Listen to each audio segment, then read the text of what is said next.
This is the Lone Crater YouTube. We hope this video helps. You start by verifying your Sierra's head unit compatibility and firmware. This tells you whether a plug-and-play module or full head unit swap is required. Remove the trim carefully, then label connectors as you go so reassembly is painless. Once done, disconnect the battery to avoid shorts while you handle radio power and CAN bus lines.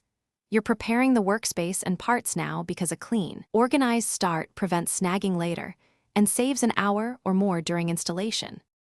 You'll now fit the retrofit module or swap in the CarPlay-capable head unit, routing the USB and microphone to convenient dash locations so users can easily access them.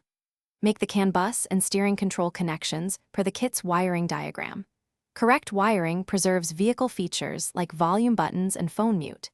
After securing grounds and harnesses, reconnect the battery and power the unit briefly to confirm boot, screen touch, and basic audio. This early test prevents redoing trim later. You finish by enabling CarPlay in the new unit and connecting your iPhone via the routed USB. Once paired, configure shortcuts and the microphone gains so Siri and calls work naturally. Refit trim, then run through navigation, streaming, and voice commands to confirm full integration with steering controls.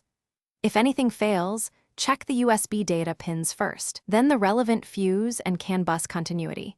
Those 3 checks solve most issues, then recheck harness seating and firmware updates as a final.